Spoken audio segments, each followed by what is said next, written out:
ಕಿಚ್ಚು ಹಾಗೆ ದಿನೇ ದಿನೇ ಆಗ್ತಾ ಇದೆ ಅಂತ ಹೇಳಿದ್ರೆ ಇವತ್ತು ಗೋಕಾಕಲ್ಲಿ ಹೋರಾಟ ಪ್ರಾರಂಭ ಆಗಿದೆ, ಇವತ್ತು ಬೈಲಹೊಂಗಲದಲ್ಲಿ ಹೋರಾಟ ಪ್ರಾರಂಭ ಆಗಿದೆ, ಚಿಕ್ಕೋಡಿನಲ್ಲಿ ಹೋರಾಟ ಪ್ರಾರಂಭ ಆಗಿದೆ, ಹುಕ್ಕೇರಿನಲ್ಲಿ ಅಥಣಿನಲ್ಲೂ ಕೂಡ ಕಪ್ಪು ಬೆಳೆಗಾರರು ಬೀದಿಗಿಳಿದು ಹೋರಾಟವನ್ನು ಈಗಾಗಲೇ ಪ್ರಾರಂಭ ಮಾಡಿದ್ದಾರೆ. ಇನ್ನೂ ಕೂಡ ರಾಜ್ಯ ಸರ್ಕಾರ ಕಪ್ಪು ಬೆಳೆಗಾರರ ಬಗ್ಗೆ ನಿರ್ಲಕ್ಷ್ಯವನ್ನ ತೋರಿದ್ರೆ ಆ ಭಗವಂತ ಬಂದ್ರು ಕೂಡ ನಿಮ್ಮ ಸರ್ಕಾರವನ್ನ ರಕ್ಷಣೆ ಮಾಡೋದಕ್ಕೆ ಸಾಧ್ಯ ಇಲ್ಲ. ಭಗವಂತ ಬಂದ್ರು ಕೂಡ ಸರ್ಕಾರವನ್ನು ರಕ್ಷಣೆ ಮಾಡೋದಕ್ಕೆ ಸಾಧ್ಯ ಇಲ್ಲ. ಹಾಗಾಗಿ ನಾನಿರ್ತಕ್ಕಂಥ ನಮ್ಮ ಬೆಳಗಾವಿ, ಬಾಗಲಕೋಟೆ, ಬಿಜಾಪುರ ಜಿಲ್ಲೆಯ ಕಪ್ಪು ಬೆಳೆಗಾರರ ಪರವಾಗಿ ಈ ರಾಜ್ಯದ ಗೌರವಾನ್ವಿತ ಮುಖ್ಯಮಂತ್ರಿಗಳಿಗೆ ಕೈ ಜೋಡಿಸಿ ವಿನಂತಿ ಮಾಡ್ತಾ ಇದ್ದೇನೆ. ಕಪ್ಪು ಬೆಳೆಗಾರರ ನಿರ್ಲಕ್ಷ್ಯವನ್ನ ಮಾಡಬೇಡಿ. ಇವತ್ತೇನು ಸಮಾಧಾನದಿಂದ ನಮ್ಮ ಕಪ್ಪು ಬೆಳೆಗಾರರು ಹೋರಾಟ ಮಾಡ್ತಾ ಇದ್ದಾರೆ. ಹೋರಾಟದ ಕಿಚ್ಚು ಇವತ್ತಾಗಲೇ ಬೇರೆ ಬೇರೆ ತಾಲೂಕಿನಲ್ಲಿ ಕಿಚ್ಚು ಮತ್ತು ಉಜ್ವಲ ಜ್ವಾಲೆಯಾಗಿ ಹರಡ್ತಾ ಇದೆ. ಇನ್ನೂ ಕೂಡ ನೀವು ಹಾಗೆ ಕಣ್ಮುಚ್ಕೊಂಡು ಬೆಂಗಳೂರಿಗೆಲ್ಲೇ ಕೂತಿದ್ರೆ ಇವತ್ತು ಈ ಜ್ವಾಲೆ ಏನಿದೆ, ಇವತ್ತು ಬೆಂಗಳೂರು ವಿಧಾನಸೌಧನೂ ಕೂಡ ಸುಡ್ತಕ್ಕಂಥ ಶಕ್ತಿ ಜ್ವಾಲೆಗಿದೆ.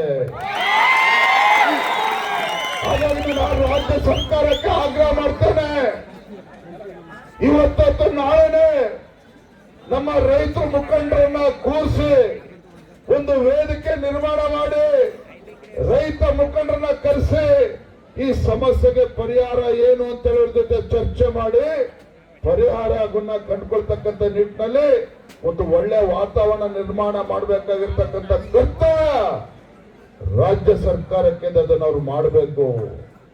ನಾನು ಮಧ್ಯಾಹ್ನ ಕೂಡ ಹೇಳಿದೆ, ಇವತ್ತು ಕಪ್ಪು ಬೆಳೆಗಾರರ ಹೋರಾಟ ನೆನ್ನೆ ಮೊನ್ನೆದಲ್ಲ, ಹಲವಾರು ವರ್ಷಗಳಿಂದ ಬೇರೆ ಬೇರೆ ಸಂದರ್ಭದಲ್ಲಿ ಹೋರಾಟಗಳು ಆಗಿರ್ತಕ್ಕಂಥದ್ದು.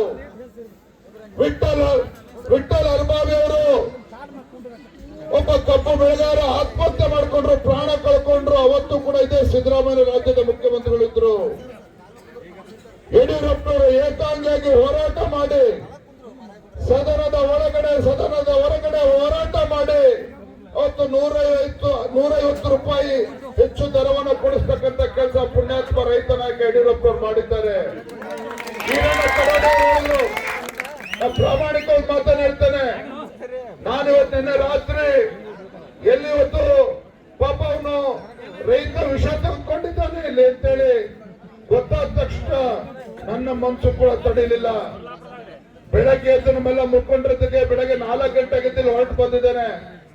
ನಾನು 1-2 ತಾಸಿದ್ದು ಹೋಗ್ಬೇಕು ಅಂತ ಬಂದಾಗ ನಿಜವಾಗ್ಲೂ ಕೂಡ ನಮ್ಮ ಮುಗ್ಧ ರೈತರು ಯಾವ ಸಂಕಷ್ಟದಲ್ಲಿದ್ದಾರೆ ನಿಮ್ಮ ನೋಡಿದಂತ ಸಂದರ್ಭದಲ್ಲಿ ನನ್ನ ಮನಸ್ಸು ಕೂಡ ಕರಗೋಯ್ತು. ಹಾಗಾಗಿ ಇವತ್ತು ನಾನು ಹೇಳ್ತೇನೆ, ರಾಜ್ಯದ ಮುಖ್ಯಮಂತ್ರಿಗಳಿರಲಿ, ಉಸ್ತುವಾರಿ ಸಚಿವರಿರಲಿ, ಸಕ್ಕರೆ ಸಚಿವರಿರಲಿ, ಆ ಸಚಿವರ ಜೊತೆನೂ ಕೂಡ ನಾನು ಮಾತನಾಡಿದ್ದೇನೆ. ಸಚಿವರ ಜೊತೆಲೂ ಕೂಡ ಮಾತನಾಡಿದ್ದೇನೆ. ನಿಮ್ಮ ಸರ್ಕಾರದ ಕರ್ತವ್ಯ ಇದೆ, ನಾಳೆನೆ ಒಂದು ಒಳ್ಳೆ ವಾತಾವರಣದಲ್ಲಿ ರೈತ ಮುಖಂಡರನ್ನ ಕರೆಸಿ ಅಧಿಕಾರಿಗಳನ್ನು ಕೂರಿಸಿಕೊಂಡು ಇವತ್ತು ಎಲ್ಲರೂ ಚರ್ಚೆ ಮಾಡಿ ಸಮಸ್ಯೆಗೆ ಪರಿಹಾರ ಕಂಡುಕೊಳ್ಳಿ. ಇಲ್ಲ ಖಂಡಿತ ಭಗವಂತನು ಕೂಡ ಒಳ್ಳೇದು ಮಾಡೋದಕ್ಕೆ ಸಾಧ್ಯ ಇಲ್ಲ.